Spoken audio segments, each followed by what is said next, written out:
여러분 안녕하세요. 이 시간에는 모집단 평균에 대한 가설 검증을 살펴볼 텐데요. 그동안 우리가 배웠던 추리통계의 기본 원리가 있지 않습니까? 추리통계라고 하면 모집단의 특정한 특성에 대해서 관심을 갖는데 그 모집단에 대한 데이터를 전수조사해서 센서스 데이터를 확보할 수 없기 때문에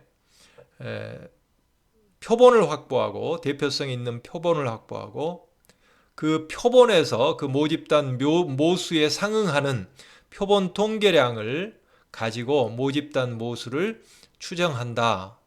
이렇게 얘기를 했고요. 그 모집단 모수를 추정하는 세 가지 양식이 있다고 했는데요. 하나는 모집단 모수 값에 대해서 그 값이 얼마냐 하는 거에 대해서 점 추정치를 제시하는 방법, 이게 점 추정이라고 그랬죠. 포인트 에스티메이션. 점 추정할 경우에는 반드시 스탠더드 에러에 해당하는 그 모집단 모수를 표본 통계량으로 추정을 하게 되면 에러가 들어있을 수밖에 없고, 그 에러가 어느 정도인가 하는 정보를 이 표본 오차 스탠더드 에러가 포함하고 있기 때문에 표본 오차에 관련된 정보를 함께 제시한다, 이렇게 얘기를 했고요. 두 번째 방식은 구간 추정 방식이라고 그랬습니다. 그래서 모집단 모수가 일정한 신뢰 수준에서 모집단 모수가 취할 수 있는 값의 범위, 구간을 구체적으로 계산을 해서 제시를 하는 방법, 신뢰 구간, 95% 신뢰 구간, 99% 신뢰 구간, 이것처럼 특정한 신뢰 수준에 따라서 거기에 맞는 신뢰 구간을 제시해 주는 방식. 세 번째가 이제 가설 검증이라고 그랬죠. 이 가설 검증이라고 하는 부분은 주로 이제 실증 연구에서 많이 사용하는데, 인과관계를 분석하는 실증 연구에서요. 여기에서는 이제 연구 가설이 이 분석하는 연구자 입장에서 마음속에 설정하고 있는 이론에 근거해서 설정하는 연구 가설이 있고요. 이제 그 연구 가설을 실증적으로 어떻게 이제 검증을 하느냐 할 때 사용할 수 있는 방법론이라고 그랬습니다. 그 세 가지 이 모집단 모수 추정 하는 그 양식을 적용해서 오늘은 모집단 평균에 대한 추정 및 가설 검증을 살펴보도록 하겠습니다. 가설 검증 절차와 관련해서 한번 간단하게 리뷰를 하면은요. 연구자가 가지고 있는 연구 가설이 있으면 그 연구 가설을 수식화해서 모집단 모수를 사용해서 그거를 수식처럼 표현하는 게 대립가설이라고 그랬습니다. 대립가설로 전환을 하고요. 그리고 그 대립가설의 여집합에 해당하는 귀무가설을 설정한다고 그랬죠. 그런 다음에 이 모집단 모수가 이제 정해지면 그 모집단 모수의 추정량에 해당하는 이 표본 통계량, 그러니까 모집단 모수에 상응하는 표본 통계량을 가지고 모집단 모수를 추정하니까요. 그 표본 통계량이 뭐냐 하는 걸 확정하고 나면, 그리고 이제 물어봐야 된다고 그랬어요. 그 표본 통계량의 표본 분포, 샘플링 디스트리뷰션의 모양이 무엇인가 하는 걸 확인해야 된다고 그랬습니다. 오늘 우리가 다루게 될 이 모집단 평균과 관련된 그러한 추정일 때는 표본 평균을 가지고 추정하게 되겠죠. 그래서 오늘 해당되는 추정량은 표본 평균이 되겠습니다. 그렇다면 표본 평균의 표본 분포 모양이 뭐냐, 이제 이렇게 확인해야 된다고 그랬는데요. 표본 평균의 표본 분포 모양은 정규 분포를 따른다 하는 것을 우리가 배운 바가 있습니다. 그 표본 분포 모양이 정규 분포를 따르면 정규 분포의 모양을 최종적으로 확정해 주기 위해서 스탠더드 에러, 표본 오차를 계산해야 된다고 그랬습니다. 그래서 표본 오차가 크면 이 표본 분포의 정규 분포 모양이 중앙값을 중심으로 해서 좀 멀리 흩어져 있게 될 거고요. 표본 오차 값이 작으면 중앙값을 중심으로 해서 이렇게 밀집되어 있는 그런 뾰족한 정규 분포 모양을 그리게 되겠죠. 그래서 이 표본 오차 계산하는 공식은 이미 다 이 그 개발이 돼 있다 이렇게 얘기를 했죠. 그런 다음에는 이제 귀무가설이 옳다는 가정하에 검증 통계치를 계산을 해야 되겠죠. 여기서 이제 표본 분포가 정규 분포를 그리는 경우 같으면 이 검증 통계치라고 하는 게 결국 표본 통계량을 표준화한 한 거다 이렇게 얘기를 했습니다. 그래서 표준화하는 공식을 적용하면 표본 통계량 값에서 그거의 기대값을 빼는데 이 경우에는 이제 기대값이 모집단 평균이 될 텐데요. 그 기대값을 빼주고 그리고 이제 그 표본 오차로 나눠야죠. SE로 나눠야죠. 그렇게 SE로 나누면 그게 이제 검증 통계치가 된다 얘기를 했습니다. 그리고 이제 검증 통계치 값이 나오면 알파 다시 말하면 유의 수준이 정해지면 그에 따라서 기각 영역 경계값이 정해진다고 그랬죠. 그래서 기각 영역 경계값이 정해지면 검증 통계치가 그 기각 영역 경계값보다 더 벗어난 값을 갖는지 아니면 그보다 좀 더 중앙값에 가까운 안쪽 값을 갖는지 비교해서 그 경계값보다 벗어난 값일 때는 귀무가설을 기각한다. 귀무가설을 기각한다는 얘기는 곧 이 대립가설을 채택한다는 얘기고요. 대립가설을 지지할 수 있는 근거를 확보한 거죠. 그렇게 이제 대립가설이 지지가 되면 곧 연구자가 초기에 그 설정했던 연구가설을 지지하는 결과가 되는 거죠. 여기서 검증 통계치와 기각 영역 경계값을 비교하는 방식을 적용할 때는 매번마다 기각 영역 경계값을 찾아야 되는데 왜냐하면 T분포 같은 경우에는 이 자유도, degrees of freedom에 따라서 T분포의 경계값이 약간씩 달라지기 때문에요. 오히려 이제 그 방식보다는 아예 유의 확률을 이 통계 패키지들이 계산을 해주기 때문에 유의 확률 P값과 유의 수준 알파를 비교해서 P값이 알파보다 같거나 작으면 그러면 우리는 이제 기각 영역을 귀무가설을 기각할 수 있는 근거를 확보하게 된다. 이렇게 이제 배웠습니다. 이게 이제 가설 검증의 절차를 다시 한번 간략하게 리뷰를 했고요. 그러면 모집단 평균의 점 추정부터 시작해서 가설 검증까지 한번 전체적으로 한번 보도록 하겠습니다. 먼저 모집단 평균 이거는 그릭 문자로요. 뮤라고 이제 보통 표시를 하고 있습니다. 모집단 평균의 이 점 추정부터 한번 해보면은요. 먼저 우리가 이제 추정하고자 하는 모집단 모수는 이 모집단 평균이 되겠죠. 뮤가 되겠죠. 이 뮤를 가장 잘 추정할 수 있는 게 뭐냐 했을 때 그 추정량은 표본 통계량이 되겠습니다. 이 경우에는 모집단 평균에 상응하는 표본 평균이 곧 이 추정량이 되겠습니다. 그러면 이제 그 다음 단계로 물어봐야 되는 게 그렇다면 이 표본 평균의 표본 분포 모양이 뭐냐 하고 물어봐야 된다고 그랬죠. 우리는 정규 분포라는 걸 알고 있고요. 그렇다면 이 정규 분포 같은 경우에 이 표본 분포의 정규 분포 같은 경우에 정 가운데 중앙값은 이 표본 평균의 기대값 그거는 이 모집단의 평균하고 같다. 이렇게 이제 우리가 배웠습니다. 그런 다음에 이제 이 표본 분포의 일종의 표본 어느 정도 중앙값을 중심으로 흩어져 있는지 정도를 나타내는 표본 오차를 계산해야 되는데요. 원래 이 표본 오차를 계산하는 이론적인 공식은 이 SE는 이게 모집단에서의 표준 편차죠. 분자가 그리고 분모는 이 스퀘어 루트 n은 샘플 사이즈입니다. 이렇게 계산을 하는데 실제 여기에서 모집단의 표준 편차를 우리가 모르죠. 그래서 실제 우리가 이 값을 계산할 때는 이 모집단의 표준 편차를 예측하는 하나의 이 추정량이 결국 표본에서 얻은 표준 편차 값 아니겠습니까? 그래서 그 표본에서 얻은 표준 편차 값을 넣어줘서 SE 값을 계산한다. 이렇게 얘기를 했습니다. 이게 이제 준비가 이제 이 정도가 되고 나면 그런 다음에는 그렇다면 이제 점 추정치가 무엇인가 하고 물어보면 우리는 그 점 추정치는 바로 표본 평균 값이 점 추정치가 된다 이렇게 되겠죠. 그런 다음에 이제 두 번째 그 모집단 추정 양식인 구간 추정치를 계산해 보자 하게 되면은요.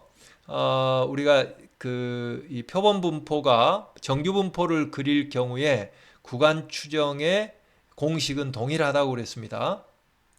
그래서 이 경우에는 모집단 평균의 이 알파 레벨이 결정되면 이 신뢰 수준이 결정된다고 그랬죠. 이러한 신뢰 수준에 해당하는 신뢰 구간을 계산하라. 여기서 이제 알파라고 하는 유의 수준을 알파라고 했을 때 알파를 0.05로 설정하면 1-0.05는 0.95가 될 거고요. 곱하기 100을 하면 95% 신뢰 수준 이렇게 되겠죠. 이 알파가 정해지면 거기에 따른 신뢰 수준에서 맞는 그 신뢰 수준에 맞는 신뢰 구간을 계산하라 이렇게 된다고 그랬습니다. 그럴 때 그 공식은 이 공식이 적용된다고 그랬는데요. 자, 이번에는 여기가 모집단 이 평균이죠. 모집단 평균이면 그 모집단 평균은 먼저 표본 평균 양쪽에 표본 평균이 들어가고요. 예, 표본 평균 그리고 이쪽은 마이너스 t2분의 알파 이거는 왼쪽 경계값이 되겠습니다. 기각 영역 경계값 곱하기 표본 오차 SE가 되고요. 이쪽 오른쪽은 이게 마이너스가 아니고 플러스죠. 이쪽의 경우에는 이 표본 평균 플러스 경계값 우측의 경계값 t2분의 알파죠. 곱하기 SE 이렇게 된다고 그랬습니다. 여기서 SE는 물론 표본 오차고요. 그리고 T2분의 알파라고 하는 것은 T분포 우측 꼬리 부분의 면적이 2분의 알파가 되게 하는 T값이라고 그랬죠. 이 뒤에서 한번 확인해 보도록 하죠. 바로 이게 되겠습니다. 여기에서 T2분의 알파라고 하는 것은요.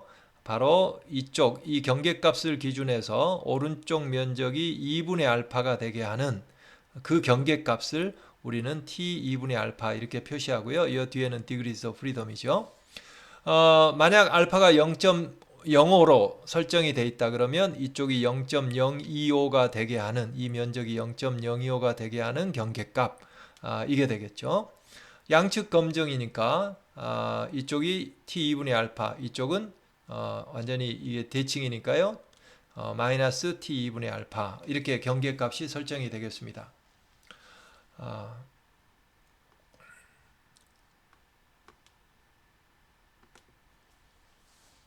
자,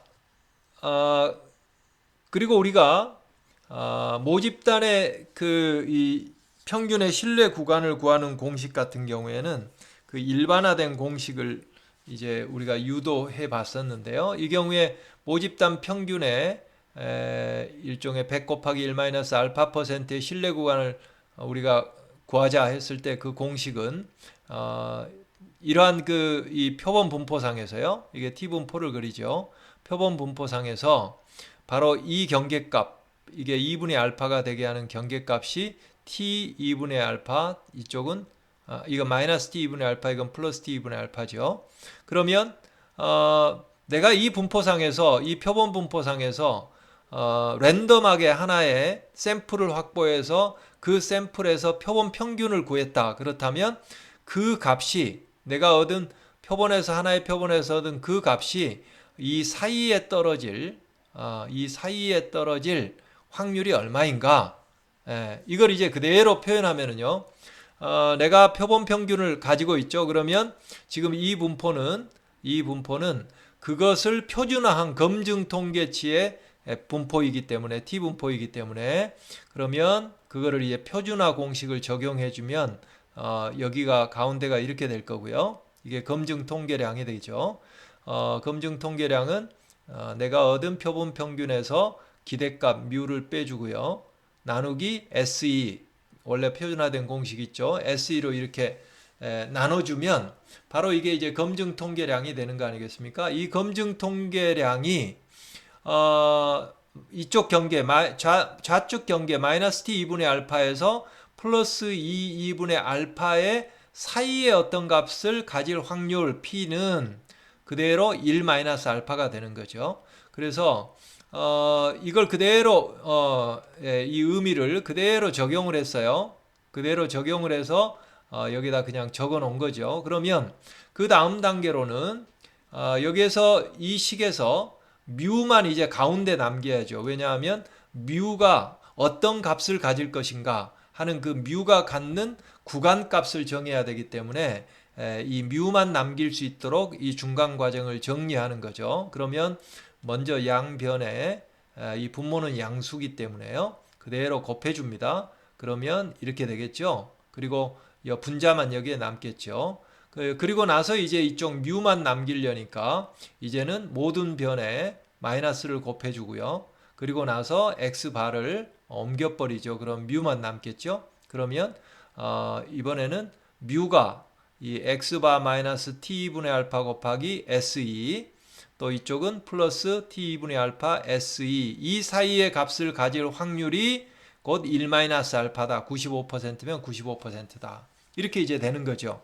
그러니까 결국 모집단 평균이 알파가 주어졌을 때 95%면 95%인 신뢰 구간을 구하라. 그러면 곧 이 모집단 평균이 이것과 이거의 사이의 값을 가질 확률이 바로 그 신뢰 수준이 되는 거죠.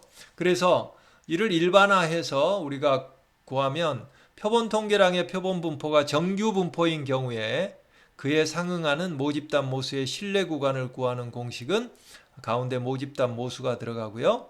그리고 점추정치 양쪽에 그리고 이쪽은 마이너스 t2분의 알파 곱하기 se 이쪽은 플러스 t2분의 알파 곱하기 se다. 이렇게 이제 얘기를 했죠. 이 공식을 그대로 이제 적용해 주면 구간 추정 값이 나온다. 이렇게 볼 수가 있습니다. 그런 다음에 이제 가설 검증을 하는 거로 넘어가면은요.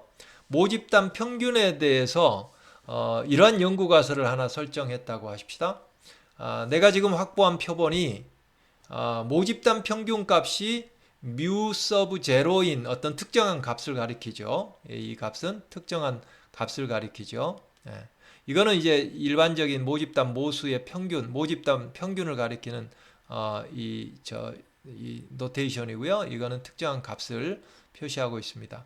그래서 평균 값이 이것인 모집단에서 나왔을 리 없다. 이거를 이제 확인해 보고자 가설 검증을 한다. 이럴 경우 있죠. 뭐 내가 가지고 있는 표본의 평균 값이 그거는 내가 이제 계산할 수 있으니까요.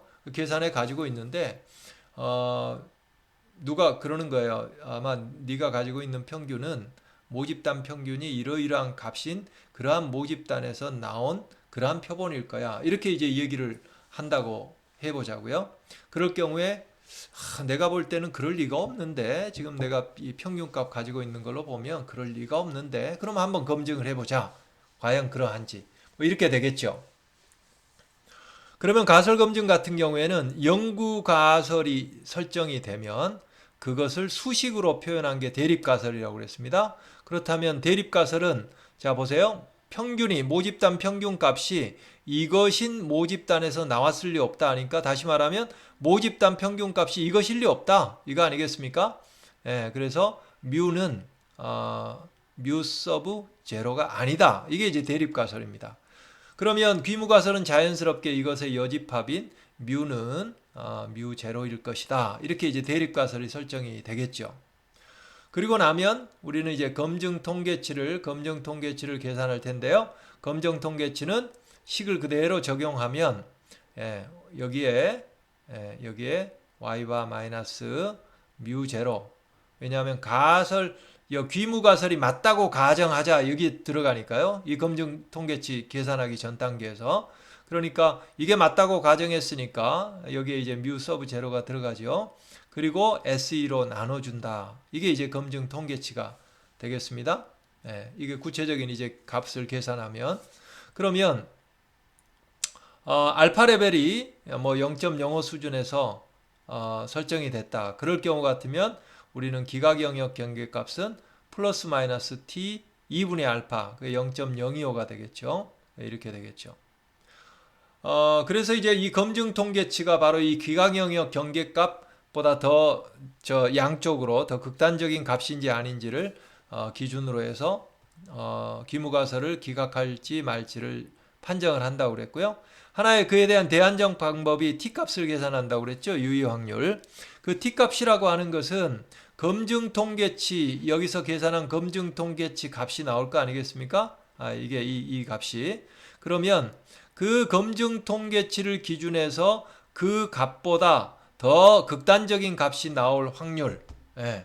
그게 이제 이 P값인데요. 양측 검증이니까 좌우 대칭을 잡아줘서 2를 곱해주는 겁니다. 단측 검증이면 2를 곱할 필요가 없고요. 그렇게 해서 P값을 계산하고 그랬을 때 이 P값이 알파보다 작거나 같거나 작으면 귀무가설을 기각할 수 있다. 이렇게 얘기했습니다. 그래서 다시 한번 이 기각 영역 경계값을 확인하면 바로 t 2분의 알파 마이너스 t 2분의 알파가 기각 영역 경계값이고요. 검증 통계치가 이 값보다 더 좌측 혹은 더 우측이면 우리는 귀무가설을 기각한다.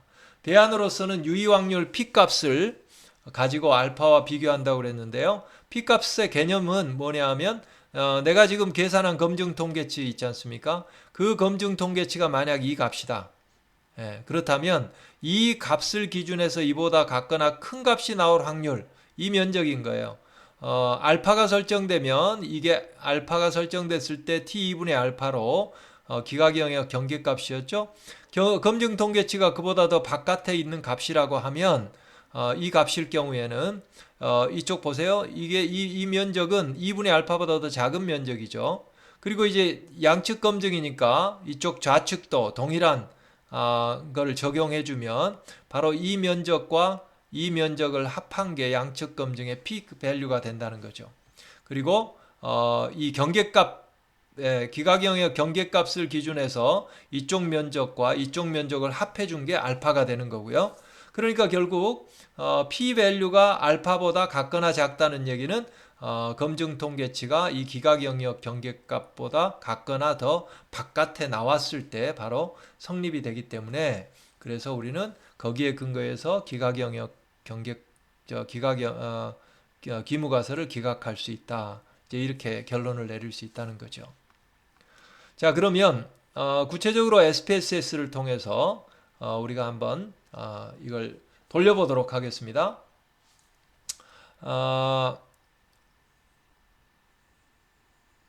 이걸 한번 돌려보죠. 이게 이제 그 학습용 데이터 중에서요. 지능이 있죠, 지능. 자, 한번 이런 가정을 한번 해볼까요? 연구가설이 지금 이 표본이 IQ 평균이 102인 이 정도 되는 모집단에서 나왔다고 보기 어렵다. 누군가가 지금 그 표본은 IQ가 한 102 정도 되는 그런 평균이 102 정도 되는 그런 모집단에서 뽑혀 나온 이 표본일 거야. 이렇게 이제 그 얘기를 한다고 할 때 그럴 리 없어. 이렇게 이제 주장을 하고 싶은 거예요. 그러면 한번 이제 검증을 해보는 거죠. 그러면 검증에 먼저 들어가려면 여기에서 이 지능, 이 표본 데이터죠. 자, 한번 분석에 들어가 보겠습니다. 자, 이게 분석에 들어가서 여기에서는 이 평균을 우리가 모집단 평균을 다루고 있기 때문에 이 평균 비교로 들어갑니다.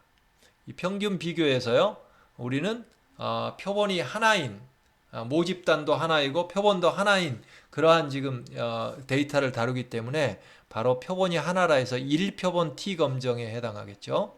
1표본 T 검정으로 들어가게 됩니다. 그러면 여기에 넣어놓은 값이 있네요.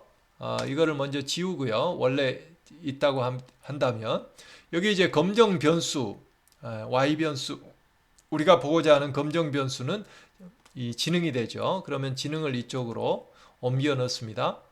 그리고 이제 검정값, 이거는 이제 아까 얘기했던 그 대립가설에서 뮤가 뭐가 아니다 했을 때 뮤 서브 제로에 해당하는 값이 있죠. 이 경우에 지금 우리가 연습하는 거는 102, 모집단의 IQ 평균이 102인 그런 모집단에서 나왔을 리 없다. 이렇게 얘기하니까 이 경우에는 102가 되겠죠. 그래서 여기에 102를 입력을 해줍니다. 그리고 이제 이 옵션에 보면은요, 이게 신뢰 그 수준을 몇 퍼센트로 할 것인가. 그래서 95%면 95%, 뭐 90%면 90%. 알파를 이제 0.05로 설정하면 95%가 되겠죠. 이걸 95%로 그대로 설정을 하고요. 그리고 확인을 한번 눌러 보겠습니다. 자, 이렇게 됐습니다. 결과가 이게 결과 여러분들이 결과 창이 잘 안 보이시죠? 예, 약간 좀 한번 축소를 해서 한번 결과를 보도록 하겠습니다. 자, 이게 결과표가 나왔습니다. 그러면은요, 1표본 통계량을 보면 여기는 이제 먼저 기술 통계, 샘플이 85, N 사이즈가 85다 하는 거 보여주고 있고요. 그 다음에 이게 표본 평균이 100.33이 나왔습니다. 이게 이제 Y바에 해당하겠죠. Y바에. 예. 그 다음에 이 표본 평균의 표본 분포는 정규 분포를 따르죠. 그러면 이 표본 평균의 정규 분포를 따르면 여기에 딸린 표본 오차값을 계산해야 된다고 그랬죠. 예. 그게 뭐 어떤 값이냐면 바로 이게 평균의 표본 오차에서 이 값입니다. 이게 바로 SE 값입니다. 예, SE 값. 예. 자, 이걸 가지고 자, Y바가 나왔죠. 그리고 거기에 딸린 SE 값이 나왔죠. 예. 그렇다면 우리는 자, 이번에는 모집단의 모수가 102라고 하자. 이렇게 이제 가정을 했지 않습니까? 예. 그렇다면 거기에 근거해서 우리는 이제 표준화를 할 수 있겠죠. 예. 어떻게 표준화가 되겠습니까? 표본 평균 100.33 마이너스 예. 이 귀무가설이 옳다고 했을 때 귀무가설이 옳다는 그 값을 102로 설정했으니까요. 102. 그리고 이제 나누기 뭐로 나누나요? 네, SE로 나누죠. 그래서 이 SE는 바로 0.624 이렇게 되는 거 아니겠습니까? 그렇게 되면 이제 그게 바로 T 값이 되는 겁니다. 그 T 값이 바로 여기에 나와 있습니다. 이 계산이 나와 있습니다. 네. 그래서 100.33 마이너스 102 나누기 0.624 해서 나온 T값이고 이게 검증 통계치가 되겠죠. 그리고 검증 통계치 이 경우에는 degrees of freedom이 n-1이니까 84가 되고요. T분포를 그리는데 자유도가 84인 T분포를 그리는데 그렇다면 자, 이 검증 통계치를 기준해서 이 검증 통계치가 마이너스 값이죠. 그렇다면 그 마이너스 값보다 같거나 더 작은 값이 나올 확률 그게 이제 한쪽의 P값이 될 테죠. 그리고 이제 거기다 곱하기 2를 해주면 유의 확률 P값이 나오는데 그게 바로 이 값입니다. 0.009가 나왔습니다. 자, 그러면 알파가 0.05로 설정됐기 때문에 유의 확률 P값이 0.05보다도 훨씬 더 작은 값이죠. 그래서 우리는 이 경우에는 이제 귀무가설을 기각할 수 있게 된 겁니다. 귀무가설을 기각한다는 얘기는 곧 대립가설이 옳다고 주장하는 거고요. 그거는 곧 영구가설이 옳다 이렇게 이제 주장하게 되겠죠. 네, 이렇게 해서 이 모집단 평균을 추정하는 그러한 작업을 한번 해봤습니다.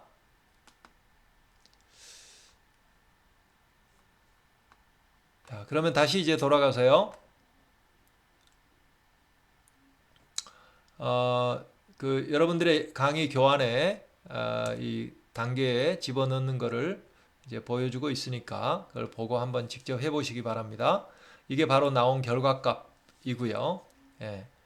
이 결과값이고 대립가설은 뮤가 102가 아니다. 귀무가설은 102다. 이제 이런 귀무가설을 설정해 놓고 돌린 거죠. 그래서 여기에 귀무가설에서 설정한 102 검정값이 102로 여기에 나와 있죠. 그리고 어떻게 이제 T값을 계산하는지 이미 아셨겠죠? 이걸 이 평균값, 표본 평균값에서 이 기무가설에서 설정한 102를 빼주고요. 그리고 평균의 표준 오차 혹은 표본 오차로 나눠주고요. 그러면 t가 나온다고 그랬습니다. 네. 자, 단축 검증일 경우는 어떻게 할까요? 단축 검증일 경우 뭐 이런 거겠죠. 내가 확보한 표본이 평균이 μ0보다 큰 모집단에서 나왔을 것이다. 예. 그러면 이제 대립가설은 이렇게 되겠죠. 모집단 평균이 이 μ 서브 0보다 클 것이다. 이게 대립가설이 되겠죠. 그렇게 되면 이제 우측 검증에 해당합니다. 예. 그 다음에 귀무가설은 이거의 대립가설이 여집합이니까 μ 서브 0보다 같거나 작을 것이다가 되겠고요. 그렇다면 단축 검증의 경우에는 이 기무가설에서 이 등호에 해당하는 부분을 임시 기무가설로 설정한다고 그랬습니다. 다시 말하면 μ는 이 μ 서브 0일 것이다 하는 임시 기무가설을 설정하고 그 가정이 옳다는 가정하에 검증 통계치를 계산하게 됩니다. 그러니까 결국 이 표본 평균 마이너스 기무가설에서 임시 기무가설의 값 그리고 나누기 SE 이렇게 되겠죠? 예. 그러면 알파 레벨을 0.05로 설정했다 그러면 기각 영역 경계값 같으면 단축 검증이기 때문에 이번에는 알파를 2로 나눠주지 않죠. 예, 한쪽만 보죠. 우측 이 표본 분포의 우측만 보면 되죠. 우측 꼬리 부분. 그래서 t 0.05가 그대로 되겠고요. 그 다음에 이제 P값을 기준해서 알파하고 비교해서 기무가설 기각 여부를 판정한다 할 경우에 이때 P값 같은 경우에도 여기에 2를 곱해주지 않죠. 바로 한쪽만 보니까요. 네, 그 자체가 P값이 되겠습니다. 네. 자, 단축 검증 기무가설 기각 영역을 표본 분포 상에서 보여주는 게 바로 이거죠. 그래서 이 경계값이 이 면적이 알파가 되게 하는 경계값. 그래서 t 알파가 된다 하는 거고요. 그리고 단축 검증의 유의 확률이라고 하는 것은 이게 경계값이라고 가정하면 그리고 이게 이제 검증 통계치 값이라고 하면 이 검증 통계치보다 같거나 큰 값이 나올 확률, 이 면적이 바로 P값에 해당하고요. 이 경계값, 이 면적이 알파에 해당하죠. 그래서 P가 알파보다 같거나 작으면 우리는 기무가설을 기각할 수 있다. 이렇게 이제 정리가 되겠습니다. 자, 정리해 봅니다. 지금까지 우리는 1표본 T검증의 활용도에 대해서 살펴보았습니다.